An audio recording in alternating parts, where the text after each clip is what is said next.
لا إله إلا الله لا إله Right now, إلا and press the الله bell icon. Never miss an update.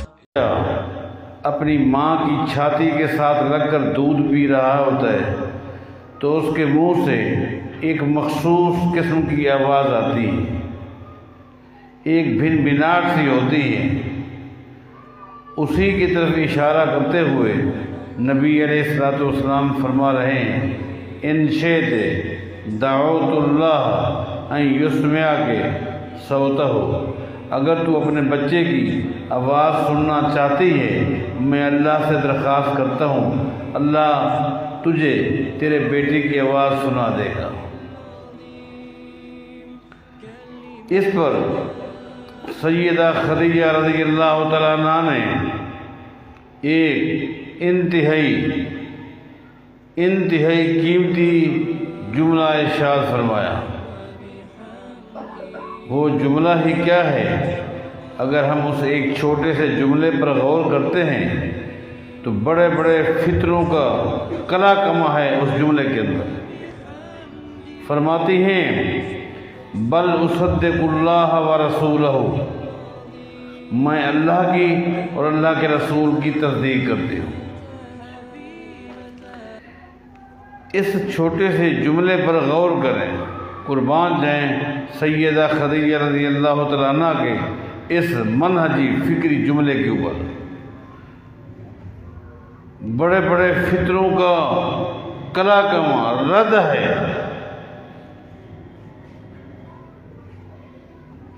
ایک بدترین فتنہ جس نے آج بھی اپنی جڑیں مضبوط کرنا شروع کر دی ہیں، بڑی تیزی کے ساتھ پھیل رہا ہے، اور وہ کیا کہ حدیث اللہ کی وحی نہیں، حدیث پیغمبر کی ذاتی رائے ہے، حدیث پیغمبر کے ذاتی جذبات ہیں، جبکہ شرعی مسئلہ یہ ہے میرے پیغمبر کی حدیث اللہ کی وحی ہے۔ احادیث میں جو فیصلے ہیں یہ سب فیصلے اللہ تعالیٰ کے ہیں۔ اب آپ غور کریں کہ سیدہ خدیجہ رضی اللہ تعالیٰ عنہ نے حدیث سن کر کہ کیا سن کر؟ حدیث سن کر کیا کہا؟ بل اصدق اللہ و رسولہ، یہ نہیں فرمایا اصدق رسول اللہ ہے، میں اللہ کے پیغمبر کے فرمان کی تصدیق کرتی ہوں، نہیں، بلکہ کیا فرمایا بل اصدق اللہ و رسولہ، میں اللہ اور اللہ کے رسول کی تصدیق کرتی ہوں۔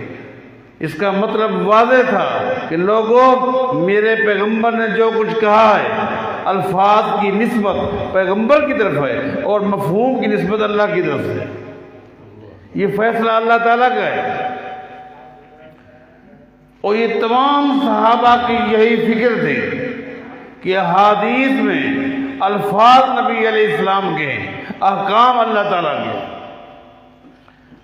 آپ دیکھیں بڑا ایک طویل واقعہ ہے، ایک رات جو ترتیب کے لحاظ سے باری سیدہ عائشہ رضی اللہ تعالیٰ عنہ کی تھی۔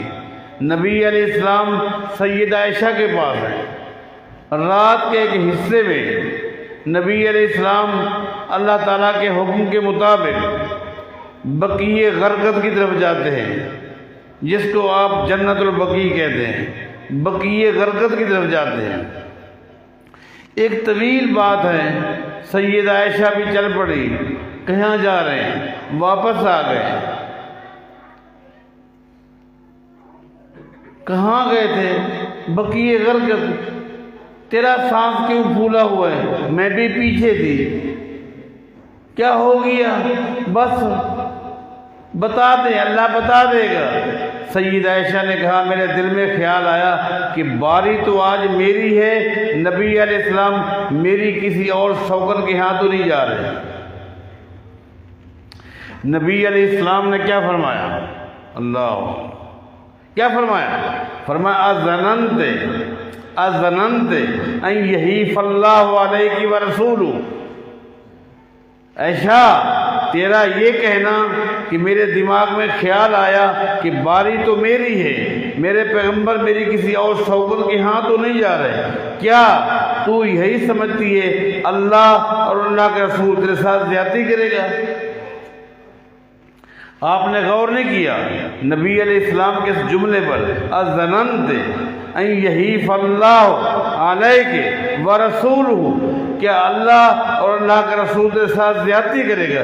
اس کا مطلب یہ ہے پیغمبر جو باریاں مقرر کرتے تھے، پیغمبر یہ اشارہ دے رہے ہیں، فرما رہے ہیں یہ باریاں بھی میں اپنی مرضی سے نہیں بلکہ اللہ کی وحی سے کرتا ہوں۔ ایسا کیا اللہ تیرے ساتھ زیادتی کرے گا کہ باری تیری ہو اور اللہ مجھے حکم دے کہ تو حفصہ کے ہاں جا؟ یہ ہو سکتا ہے؟ اللہ تیرے ساتھ زیادتی نہیں کرے گا۔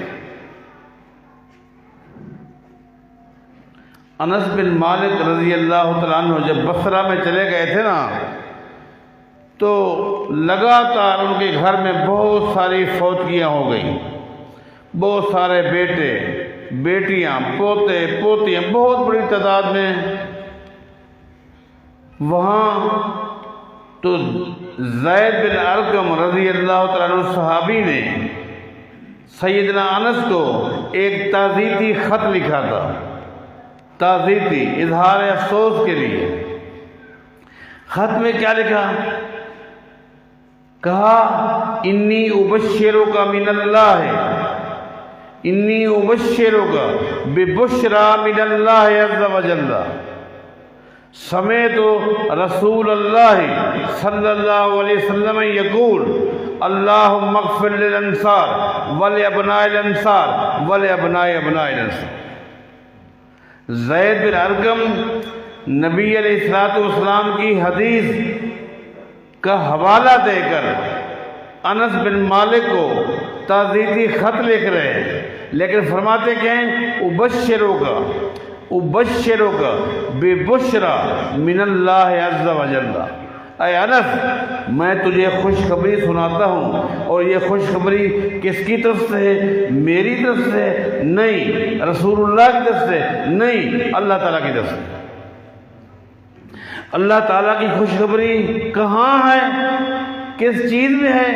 کہتے ہیں نبی علیہ السلام سے میں نے سنا تھا، آپ فرما رہے تھے اللہم اغفر للانصار، اے اللہ انصاریوں کو معاف فرما دے، ولابناء الانصار ان کی اولادوں کو بھی معاف کر دے، ولابناء ابناء الانصار ان کی اولادوں کو بھی معاف فرما دے۔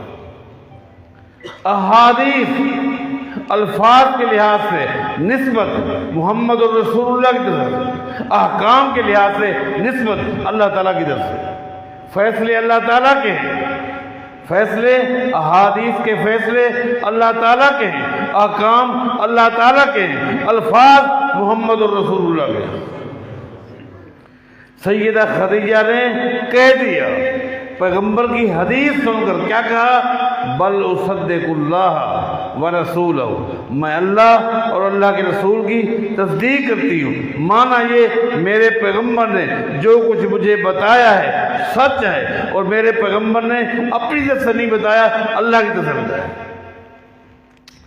اگر اسی سیدہ خدیجہ رضی اللہ تعالیٰ عنہ کے اسی جملے پر اگر آپ دوبارہ غور کر لیں، اور ایک بدترین فتنے کا رد ہے، ایک اور بدترین فتنے کا اس میں رد ہے، وہ کیا ہے؟